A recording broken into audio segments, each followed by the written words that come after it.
Під маскою пропаганди.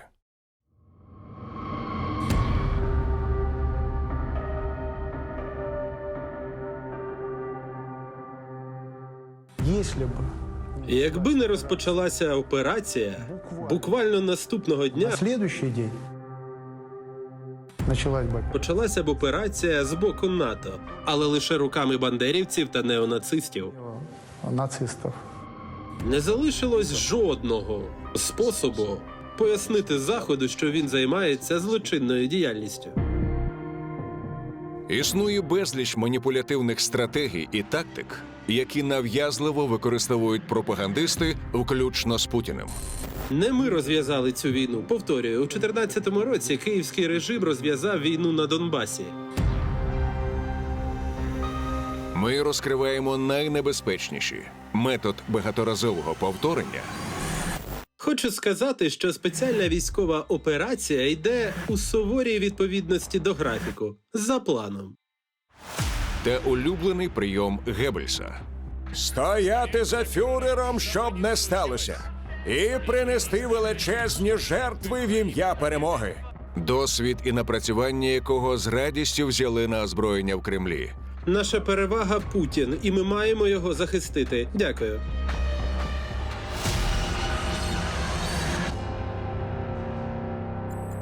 Фургон з оркестром.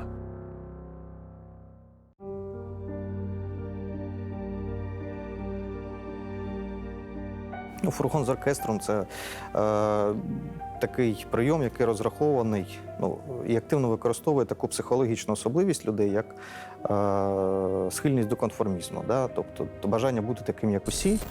Сергій Жуков, аналітик Центру стратегічних комунікацій та інформаційної безпеки, експерт з моніторингу інформаційно-психологічних операцій та гібридних загроз Російської Федерації. І долучитися до групи переможців, мовно кажучи. Мета маніпуляторів правдою – переконати аудиторію приєднатися до групи, від імені якої говорить пропагандист, і діяти так, як роблять усі. Цей прийом постійно використовують пропагандисти Кремля і чиновники, переконуючи своє населення в неодмінній перемозі, у благих намірах нападу на Україну тощо. Подивимось і запам'ятаємо приклади. Почалася справжнісінька війна, причому війна третя світова. Ми вимушені займатися демілітаризацією не просто України, а всього Північно-Атлантичного альянсу. Тобто воєнно-промисловий потенціал України знищено вже давно. Ми зараз воюємо із Заходом зі зброєю НАТО. З абсолютно технічної військової точки зору ми воюємо з НАТО. Тобто, коли була вкинута впевненість в російське суспільство, що буде зараз маленька побідоносна війна, що буде перемога, що там в Україні можна не лише заробити багато грошей, але й покращити свій соціальний статус, стати героєм, отримати медаль, ще й помародерити, щось вкрасти, якусь пральну машину, телевізор, комп'ютер. Тобто, і так як війна ж буде коротка і швидка переможна, то треба зараз пошвидше, долучитися до цієї групи переможців, набрати різних ніштяків і, так би мовити, щоб потім не сидіти і не гризти собі лікти, що сусід Вася молодець, він сходив, привіз дружині шубу, ще щось, а ти не встиг, треба, швидко йти і воювати в Україну. Дослідники пропаганди називають фургон з оркестром також методом неминучої перемоги. Обкатали цей прийом вчителі сучасних пропагандистів Росії ще з радянських часів. Фургон з оркестром – метод, який, можливо, найчастіше згадується в оцих радянських методичках спецслужб. Ален Бобров – експерт в галузі комунікацій та інформаційних операцій, письменник, аналітик інформаційних стратегій та пропаганди Росії. Це метафорична назва. Він направлений на те, щоб з події якоїсь, яку ви бачите, чи явища, зробити щось значно ефектніше, значно краще, ніж воно є насправді. Чому фургон з оркестром? Тому що це можна уявити фургон, в якому там сидить оркестр, їде по селу, наприклад, і до нього підходять різні люди, щоб послухати, що це за фургон, що там грає, і йдуть за цим фургоном. І ви, як людина, також підходите, бо йдуть там за цим фургоном також багато людей, і долучаєтеся до цієї маси. І саме от в цій метафоричній історії і закладене пояснення, що ви, як людина соціальна, будете частіше йти за тією більшістю, яка існує.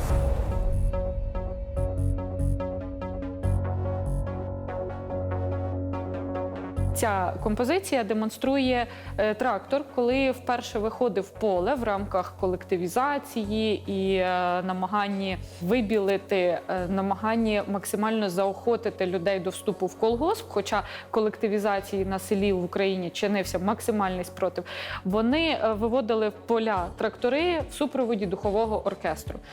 Обов'язково був присутній сількор або будь-який представник тодішніх засобів масової інформації для того, щоб сформувати красиву картинку, подати необхідну інформацію, і під цими красивими, пафосними і абсолютно абсурдними картинками і діями ховалася істинна картина наслідків колективізації, ховався Голодомор, ховалися всі ті злочини радянської влади, які вона намагалася приховати. Як працював у прямому і переносному сенсі слова фургон з оркестром за часів Леніна і Сталіна, і як він працює зараз за часів Путіна, добре знають працівники унікального, єдиного у своєму роді музею пропаганди. Наш музей – це найяскравіша наочність того, як будувалася пропаганда в ХХ столітті, саме радянська пропаганда, більшовицька пропаганда.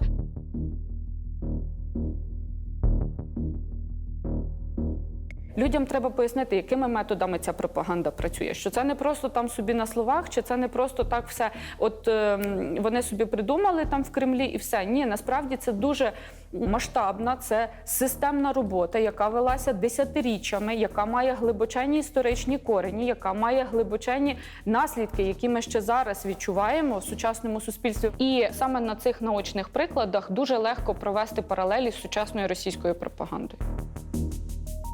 Цей монументальний об'єкт збудований за радянських часів саме з пропагандистською метою на честь письменника Островського. Але віднедавна музей виконує прямо протилежну функцію. Де найкраще можна аналізувати, досліджувати і вивчати роботу механізмів цієї пропаганди, як не в музеї, який був, по суті, побудований з цією пропагандистською метою. Історик Юлія Ліпська однозначно відмічає реінкарнацію методів радянської пропаганди в сучасній Росії. До прикладу, формування квазітермінів, петлюровські банди, там воїнствуючі українські націоналісти, там буржуазні націоналісти і так далі, і тому подібне. Постійне, як в радянській, наприклад, там в радянській пропаганді, маргіналізація або висміювання українства, так і зараз там президент наркоман і так далі, і тому подібне. Як було тоді, так само і зараз. пропагандистські фургони з оркестром роз'їжджають тепер не в такому вигляді і не по колгоспах. Вони давно переїхали на екрани телебачення і в інтернет. І методи пропаганди там постійно покращуються і підсилюються. Наприклад, якщо раніше, от ще там 2014 року, пропаганда там антиукраїнська, якою займалися росіяни, вона була, скажімо так, не настільки досконала. Наприклад, оці вкиди робилися російською мовою. Пізніше, коли вже почали трошки говорити про пропаганду, про критичне мислення, про те, що це все, що є в соцмережах, не обов'язково є правдою, відкрийте очі, вони навіть почали що робити? Писати українською. Всі пам'ятають, так, оці приколи, що про пекельні борошна і так далі. Нема сечі терпіти, це пекельні борошна. Цікаво, що це означає взагалі? От що вони в цей момент собі уявили, що вони сказали? А це інтернет-перекладач дуже легко. Нету мочі терпіти ті адські муки. Сучасні пропагандисти, звісно, мають значно більше, ніж їхні радянські вчителі можливостей. І викривляти правду, і доносити свої хибні меседжі до аудиторії. Вони постійно підвищують кваліфікацію і шукають нові лазівки добратися до мізків великих груп людей, яких режим визначає ціллю. От як би це не звучало, вони шліфують свою майстерність. Вони розуміють, що, наприклад, там з російськомовних акаунтів або російською мовою оця іпсошка, вона вже не зайде так ефективно, як вона зайде українською. От створюють фейкові там акаунти з українською символікою, українською мовою. Фейкові акаунти як елемент ІПСО.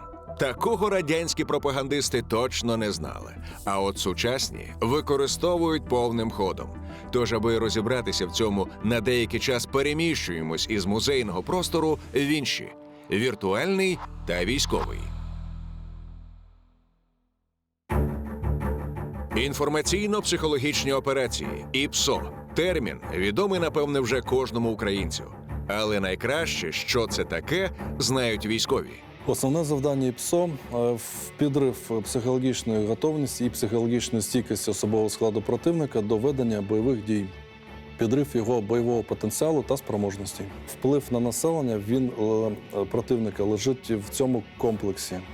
Полковник Євген Сасько, в минулому начальник управління інформаційно-психологічних операцій і заступник командувача Сил спеціальних операцій ЗСУ. До повномасштабного вторгнення я міг розпізнати по стилю ведення сторінок російських іпсошників Ростов-на-Дону та інших загонів. Він розділяє операції ІПСО противника на тактичні і стратегічні.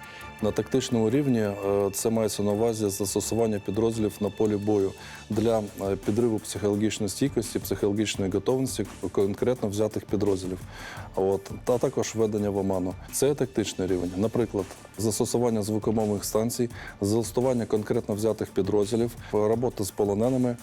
Тактичний рівень ІПСО в РФ відверто недорозвинутий. Суцільна радянщина. Наприклад, ось підтягнули до позиції ЗСУ колонки і врубили пісні кремлівського блазня Газманова. Так нас буде пи***.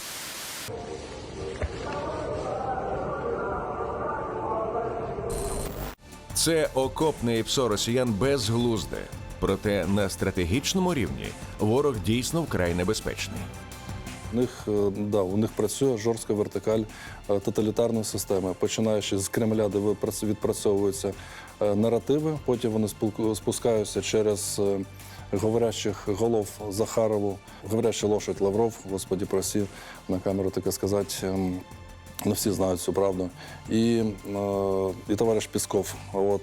Ці наративи розходяться по меншому рівню. Це у нас громадяни Російської Федерації, пропагандисти Скабєєва, Соловйов та інші. І далі вони розтаскуються по ботафермам і т.д. і т.п., по однокласникам і по каналам ВКонтакті. На стратегічному рівні, коли мова йде про зрив, наприклад, у нас мобілізації, тут вже працюють більш досвідчені.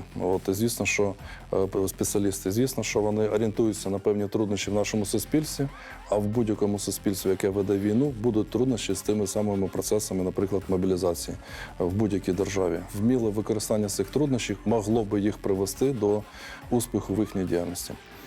І крім того, звісно, що підрив стандартні набори, підрив довіри до вищого воєнно-політичного керівництва, формування паніки і зневіри в суспільстві, деморалізація, тут вже простежується намагання їх працювати якісніше. Намагаючись переконати росіян у неминучості перемоги, зокрема й методом фургону з оркестром, кремлівський режим застосовує всі наявні сили і засоби, в тому числі проводить ці самі інформаційно-психологічні спецоперації руками військових. Ось ця вертикаль добре працює. Вони зомбують власне населення, і те слово, яке називається пропаганда, широко підходить до російського суспільства. І простежується непогана робота органів, те, що називається Головне управління Генерального штабу, колишнє ГРУ, ГШ та ФСБ. За даними полковника Сасько, в Росії наразі працює більше 1000 військових спеціалістів з ІПСО.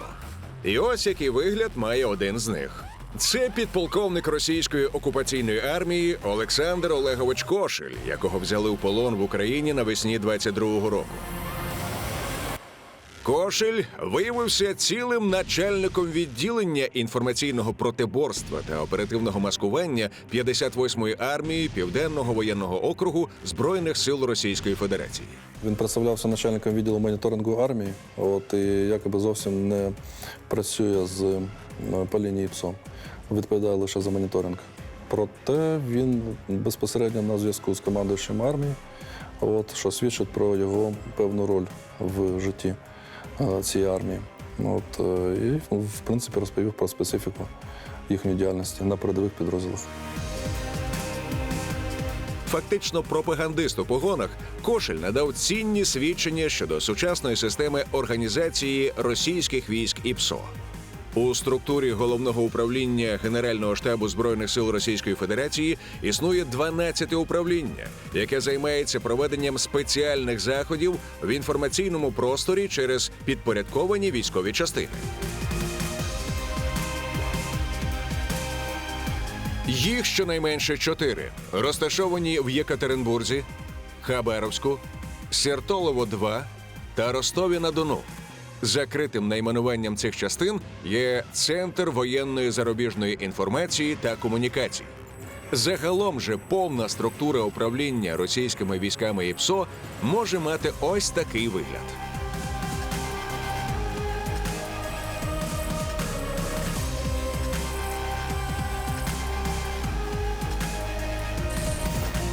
А ще вище, і це найголовніше в контексті саме пропагандистської роботи, знаходиться ось цей одіозний чиновник. Громадянин Гробов, адаптований прізвище Громов. В адміністрації президента начальник управління, який відповідає за це. І далі по всій вертикалі йде. Олексій Громов – перший заступник керівника адміністрації президента Російської Федерації. Був прес-секретарем Бориса Єльцина, а згодом і Путіна. Громова журналісти-розслідувачі називають головним цензором та ідеологом Росії. На стратегічному рівні саме він курує роботу всіх пропагандистів, в тому числі через Міноборони, підрозділи і ПСО. Глобальні цілі яких наступні. Використання больових точок в суспільстві і швидка їх розкрутка, відносно швидка розкрутка, підрив довіри до армії, до Збройних сил, формування протиріч між різними підрозділами Збройних сил. Другий напрямок – робота по світовій спільноті.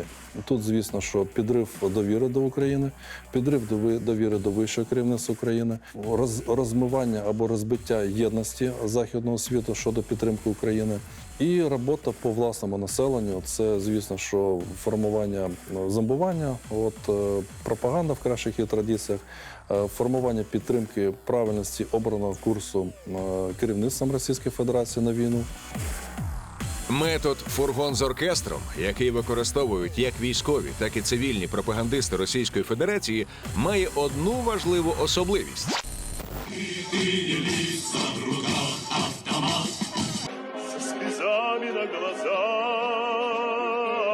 Вони майбутнє нашої країни. Згадаймо, як путінський режим на початку повномасштабної війни запускав хвилю флешмобів, коли людей, зокрема дітей, ставили буквою «З». Вітаю, товариші! Здоров'я бажаємо, товариш генерал! Також пригадаємо цей великий концерт в Лужніках.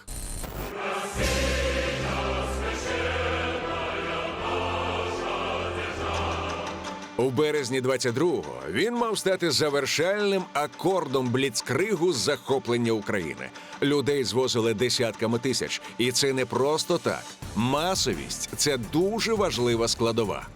Якщо вам кажуть, що оця більшість думає так, то ви з більшою вірогідністю пристанете до цієї більшості. Тому сказати, що більшість завжди це правильно, на жаль, так не буває, але людині дуже важко протистояти і йти проти течії, особливо коли є більшість.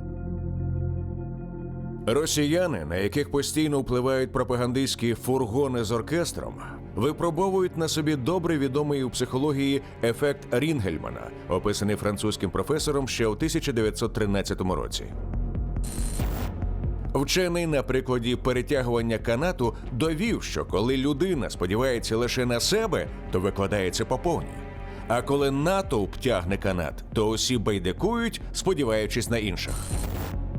Тобто, чим більше людей в групі, тим менший середній індивідуальний внесок членів групи у спільну справу. У масштабах Росії ефект Рінгельмана ілюструє, як люди в багатомільйонному натовпі, який сформований пропагандою, втрачають мотивацію, покладаються лише на цей самий натовп.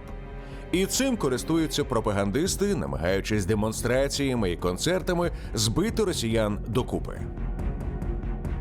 Ось таким чином відбувається перекладання особистої відповідальності на більшість і нищівне зменшення рівня критичного мислення росіян. Багатотисячні збори на стадіонах, помпезні церемонії в Кремлі, паради, а ще масштабні кампанії з написання листів, збори підписів, акції, на яких обов'язково присутні популярна символіка, поєднання кольорів і музика.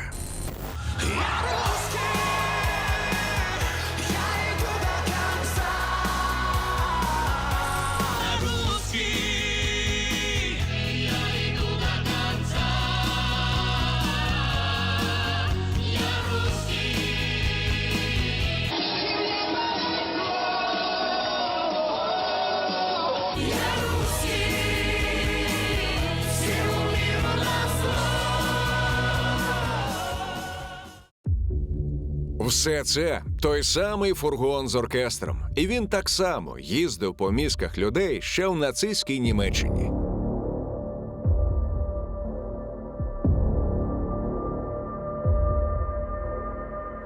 І зовсім не факт, що радянські вчителі сучасних російських пропагандистів навчилися всього в нацистів, як багато хто вважає.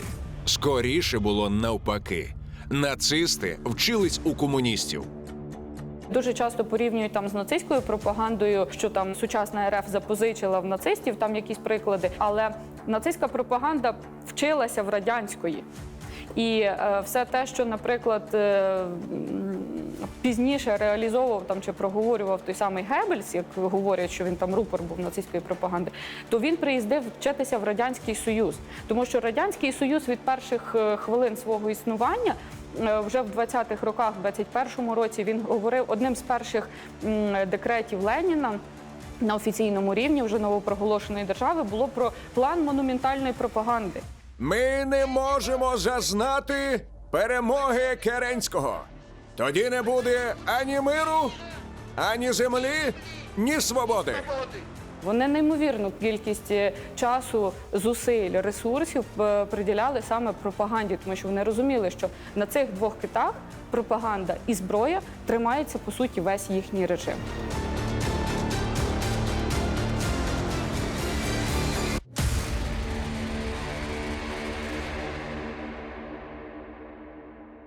Після жовтневого перевороту і жовтневої цієї от кривавої події більшовики, прийшовши до влади, починають моментально вести пропаганду вже відкрито, маючи у себе засоби та сили.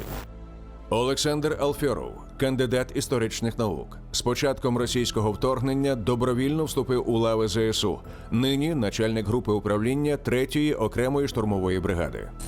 І Ленін починає втілювати пропаганду не тільки в декрети, які розсилаються мільйонними накладами, де постійно якась іде брехня, але яка подобається людям, наприклад, одна пропаганда для деревень, інша для міст, третя для військових, четверта пропаганда для зовнішнього світу.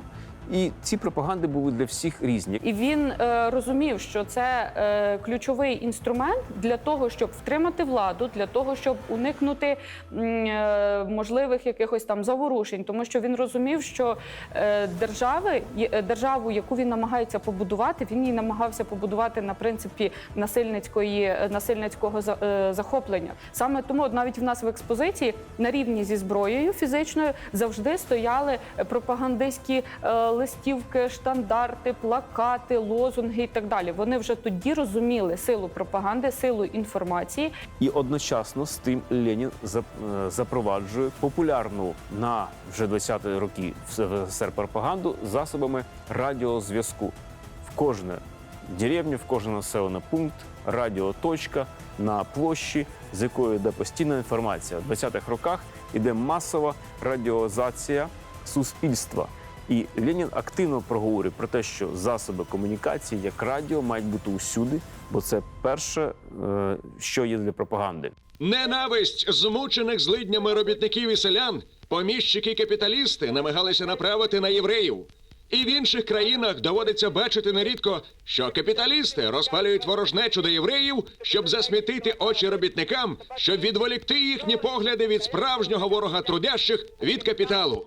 Одночасно створення мільйонних накладів газет, які ми бачимо вже в Совєтському Союзі, використовували не тільки як папір для туалету, але й дійсно читали, то пропаганда набирає свої сили, особливо в 80-х роках, коли ще цей період застою ще існують через Брежнєва, який доживає останні роки. І от якраз кінець 70-х, початок 80-х роках – це масове вливання людей через пропаганду, те, що, в принципі, відбувається зараз в Російській Федерації.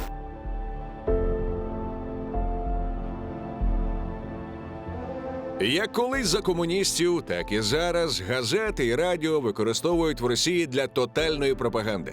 Втім, флагманом путінської пропаганди є телебачення. Спочатку він працює на цю камеру, трам-пам-пам, чікі-пукі, потім повертається на цю. Але трішки не сильно повертається. І, схоже, останні дні щось в регіонах змінилось. Можу припустити, що спрацював певний крик згори. У нас це буває корисно для захисту громадян.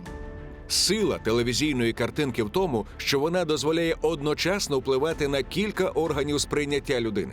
Це не просто потік інформації, а ще й потрібна пропагандистам візуалізація образів. Соловйов, Скабєєва, Семенян – це люди, які можуть вбити ще більш ефективніше, ніж зброя. Бо сила слова, бо спочатку було слово, вона набагато ефективніша за зброю. І безперечно, що ці люди вбивають українців, мобілізуючи росіян на цю війну. Ці люди вбивають правду, ці люди паралізують систему інтелекту у російської спільноти. Ці люди набагато дорожче коштують, ніж російські генерали. Це люди, які є рупорами, які є колонами, на яких в тому числі тримається машина російської пропаганди і російської влади. Пройшовши над Британськими островами, він перетворить те, що від них може й залишиться, на радіоактивну пустелю. Бездарно втратили, це просто сором. І вони будуть підписані і змащені кров'ю. Психологи впевнені, якщо людина свідомо закликає до геноциду, свідомо чинить злочин проти людства, вона є ментально хворою. Гонять українців штурмувати запорізькі степи, де ЗСУ продовжують безуспішно атакувати наші позиції. І, власне, зараз вона досягла апогею. Вона продається за великі гроші, роблячи брудну справу. Олена Шершньова – психологиня, кандидатка історичних наук. Вже кілька років досліджує технології психологічного впливу на маси та маніпулювання громадською думкою. Знову ж, російська влада на цьому вміло грає, вона її купує, вона їй кидає кошти, які Скабєєва хотіла б отримати, і кожен при своєму. Річний дохід Ольги Скабєєвої та її чоловіка Євгена Попова становить понад $400 тисяч. Це платня за брехню, розпалювання війни та заклики вбивати людей. Якщо ви вважаєте, що ми зупинимось в Україні, подумайте 300 разів. Соловйов. Він репетує, він кричить і таким чином самостверджується. Російська влада вміло грає на цьому, грає на його его. Вона його нагороджує, вона дає йому премії, грамоти і тішить тим самим его Соловйова. Заради публічної уваги, почуття переваги над іншими людьми, нарцис Соловйов не зупиниться ні перед чим. Більше того, після конфіскації італійської вілли на озері Кому він захлинається від особистої ненависті до Заходу. Нацисти з усієї Європи їдуть воювати в Україну, а ви цього не бачите. Зі щорічним доходом у $650 тисяч Соловйов посідає другу сходинку рейтингу найбагатших рупорів Кремля. Бараки, щури, немає водопроводу. Я там провела своє дитинство. Маргарита Симонян – найдорожча пропагандистка Кремля. Обіймаючи кілька керівних посад в холдингу Russia Today, вона щорічно заробляє $1,5 мільйона. І за ці гроші ладна спалити в топці війни сотні тисяч росіян. Про початок Третьої світової війни турбуватися нема чого. Вона вже почалася.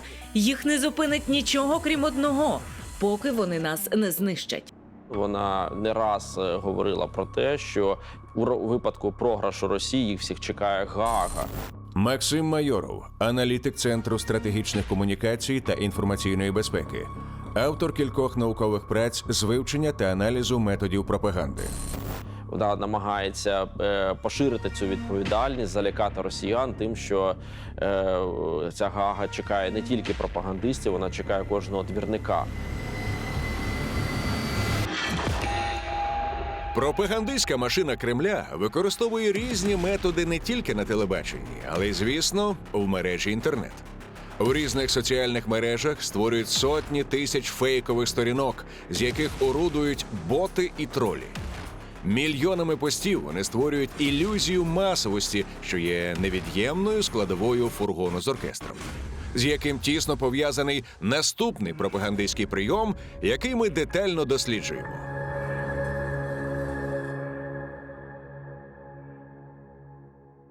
Це багаторазове повторення. Попри відомого прислів'я про те, що якщо 100 разів сказати «хава» в роті солодко не стане.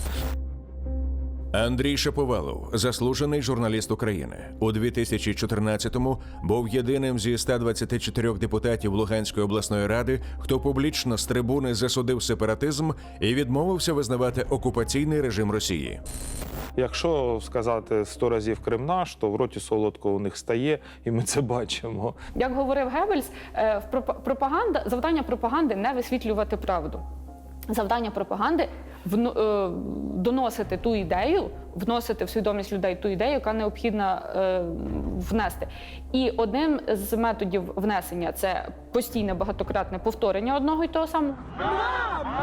Нам мало Криму, нам мало Криму, нам мало Криму. Усіх до складу Росії, усіх до складу Росії.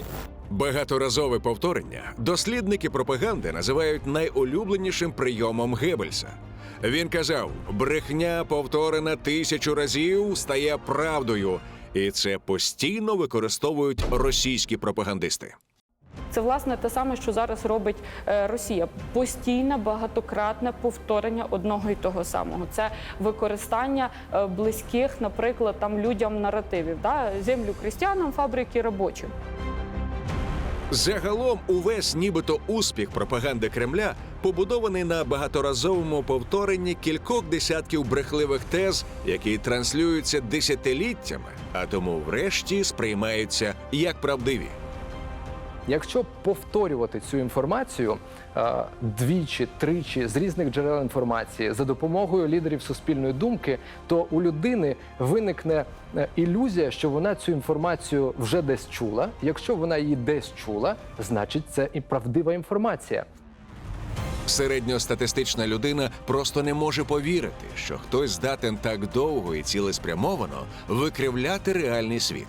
У 2014 році Лавров з впевненістю папуги повторював, що росіян в Донбасі нет. Тобто всі знають, всі наводять приклади, росіян в Донбасі нет. І все.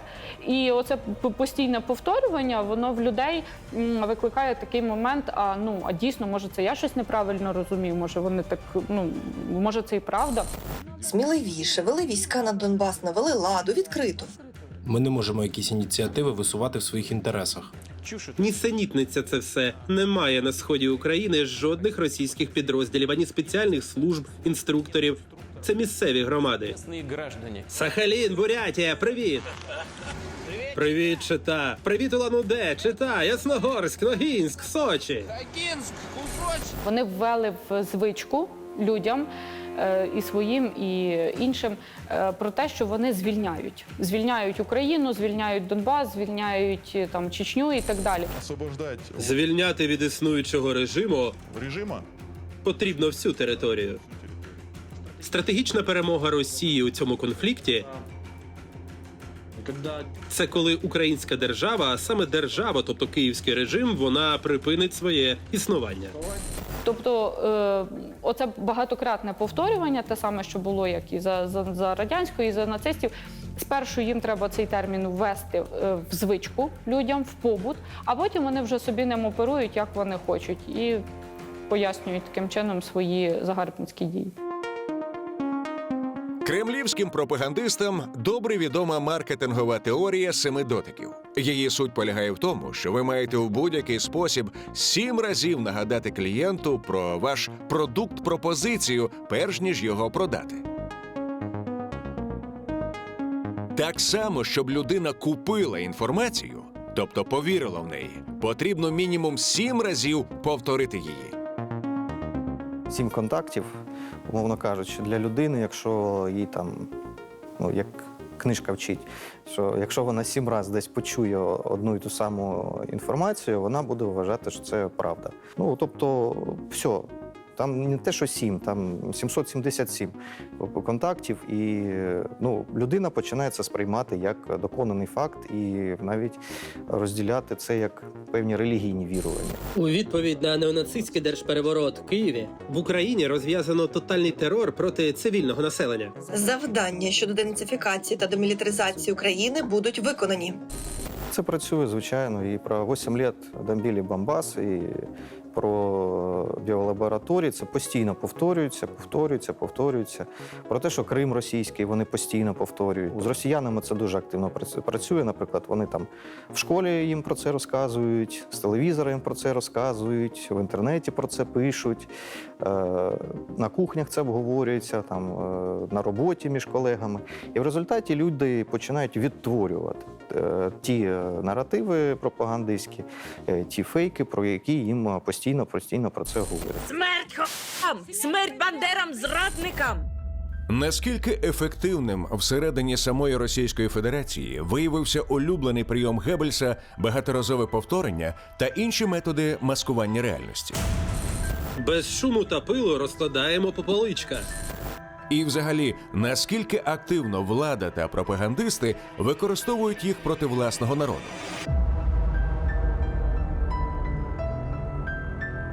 Відповідь знає відомий британський журналіст, письменник і науковець Пітер Померанцев, який досліджує російські медіа середини 2000-х.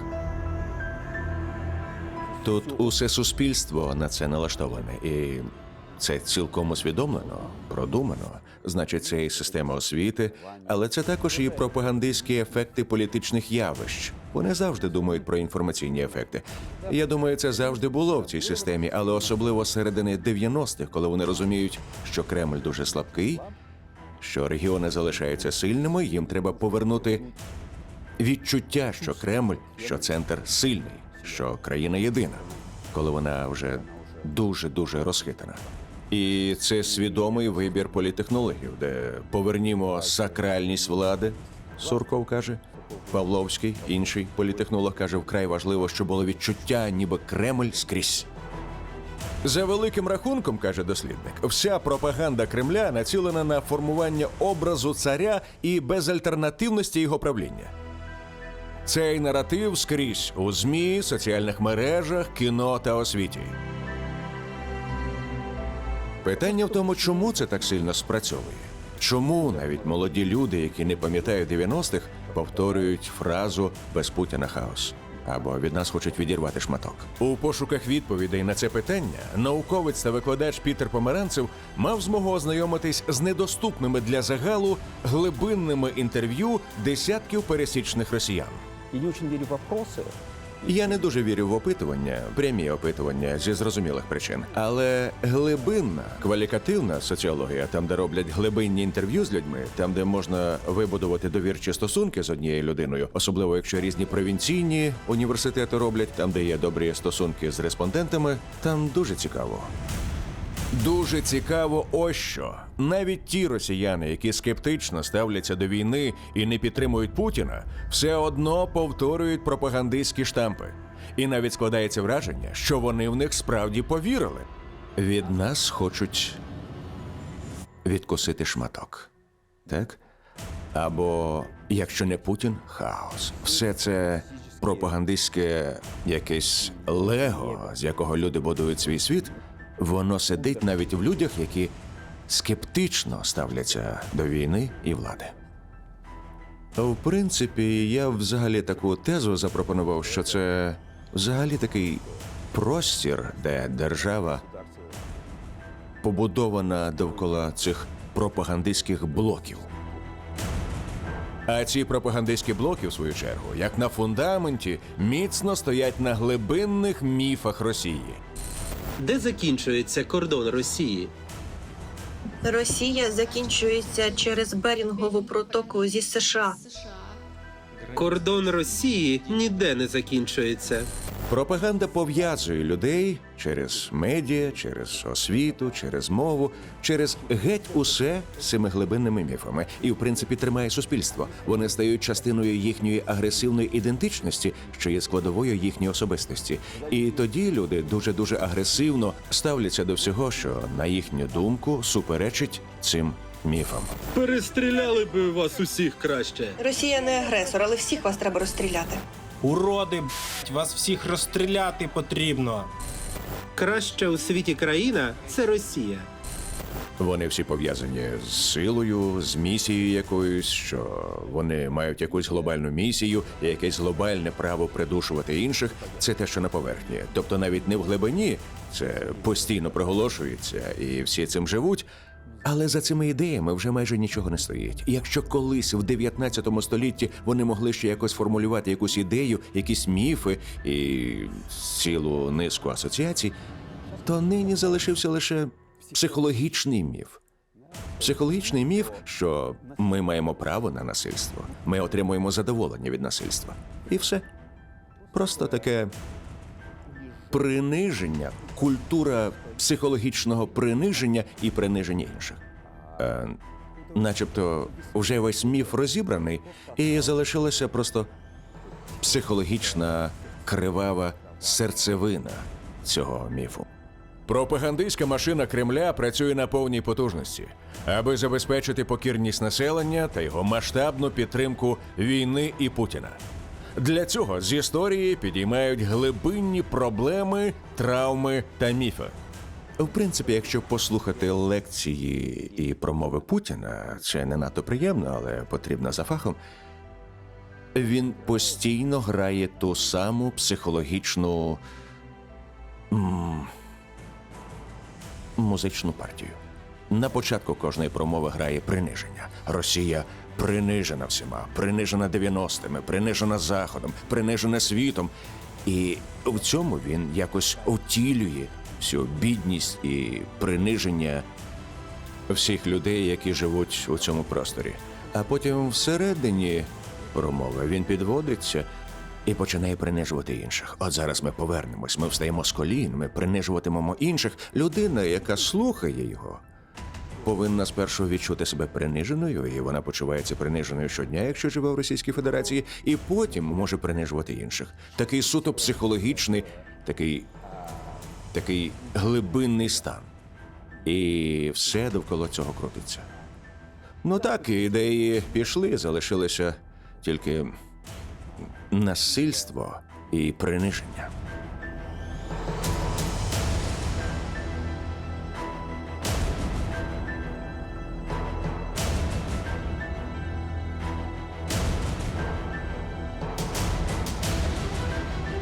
Як бачимо, російська пропаганда, що використовує різні методи, зокрема фургон з оркестром та багаторазове повторення, несе велику загрозу. І не тільки для самих росіян, але й для мешканців багатьох інших країн світу, куди за допомогою різних ресурсів і з різних майданчиків дотягуються пропагандисти. Тому нам, українцям, недостатньо просто не дивитися російське телебачення. Ми маємо розуміти механізми роботи пропагандистів і ефективно їм протидіяти. Це ні багато, ні мало питання нашого виживання. Чому? Тому що, як там говорили класики літератури, непротивлення злу – це підігравання злу. Так? Якщо ми нічого не робимо, щоб протистояти цьому, відповідно, ми приймаємо самі в цьому участь. І ми мусимо боротися проти цієї пропаганди, тому що це життєво важливе питання. Ми мусимо доносити для цілого світу і для своїх співгромадян інколи якісь елементарні речі, але вони, по суті, забезпечують нам наше виживання.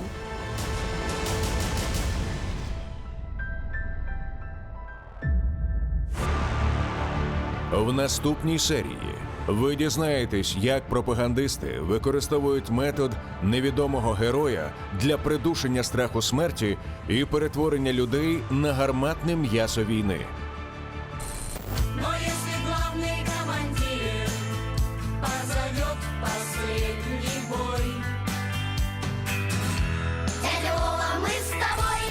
Володимир Володимирович, ми з вами.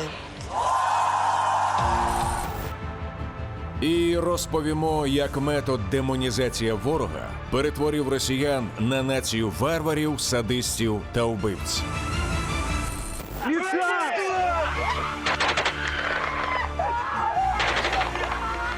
Ви щойно бачили успішне проведення антитерористичної акції.